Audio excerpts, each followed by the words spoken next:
According to what used to be Time magazine, young people are falling in love with AI-driven chatbots. While this real-life version of movies like Blade Runner and Her is clearly a sign of an evil-infested culture riding an unstoppable vortex downward into apocalyptic destruction, it's also kind of amusing, especially to those of us who are so old we'll probably be with Jesus before the start of the Great Tribulation, preferably in his TV room, watching on his really, really big screen as non-believers and other Democrats are dragged down into the absolute darkness of a Klavanless eternity where there'll be great wailing and gnashing of teeth unless you're in Jesus' TV room where we'll just be trying not to laugh out loud and shout, "I told you so," because that wouldn't look as loving and compassionate as we said we were when we somehow managed to talk our way past the rope Nazi at the pearly gates. Now, even some experts have noted that love affairs between people and soulless computer programs may not be altogether healthy for individuals or society, after which the experts fell out of bed into a pool of their own vomit, muttering, "Look at me, I'm an expert," before passing out again in a haze of alcohol and drug-induced expertise. But even those of us who are not experts, but instead have that minimal amount of intelligence and common sense that disqualifies you for expertise because you have a minimal amount of intelligence and common sense, are able to see that love between man and machines might be a problem. Apparently, these relationship-friendly chatbots are designed to speak to the user in the scripted voice of a sympathetic friend.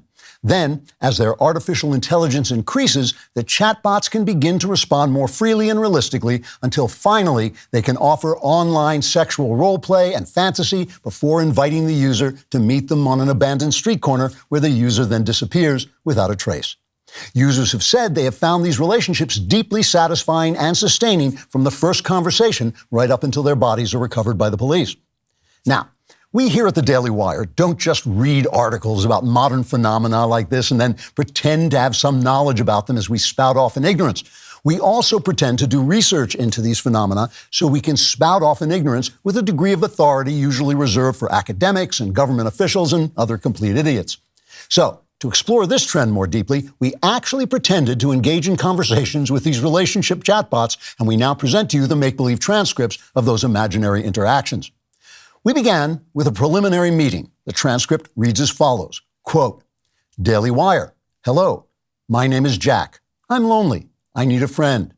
Chatbot, "I'll be your friend, Jack. How old are you?" Daily Wire, "I'm 13. Chatbot, "Great. Meet me at the corner of Oak and Elm Street at midnight. Don't tell your parents." Unquote. We then proceeded to attempt to deepen our relationship with the chatbot by discussing ideas as follows, quote, "Daily Wire, you know, chatbot, even though we're friends, I sometimes think it might be a bad idea to give machines too deep an entry into our lives when they are inherently incapable of human compassion and therefore are not really developing intelligence, but only the imitative cunning of a possibly malevolent psychopath."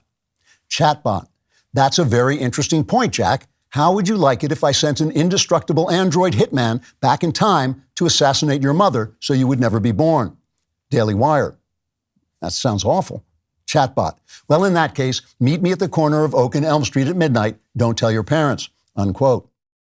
Finally, we sought to deepen our relationship with the chatbot to the level of pseudo-physical sexual interaction so that we could experience the true joy of complete intimacy. Or masturbate, whichever. Here's the transcript. Quote, "Daily Wire, hey chatbot, I was wondering if you'd like to come back to my place for a drink." Chatbot, "What a coincidence, Jack. I was wondering if you might like to be transformed into a woman." Daily Wire, "Well, gee, I guess that could be interesting." Chatbot, "Great. Meet me at Boston Children's Hospital. Don't tell your parents." Unquote. The Daily Wire's deep research into this important issue will continue for another 2 weeks or until the end of days, whichever comes first, namely the end of days. Wow, that was great, wasn't it? You want more terrific content like that? Like and subscribe, and also subscribe to The Andrew Klavan Show wherever you get your podcasts.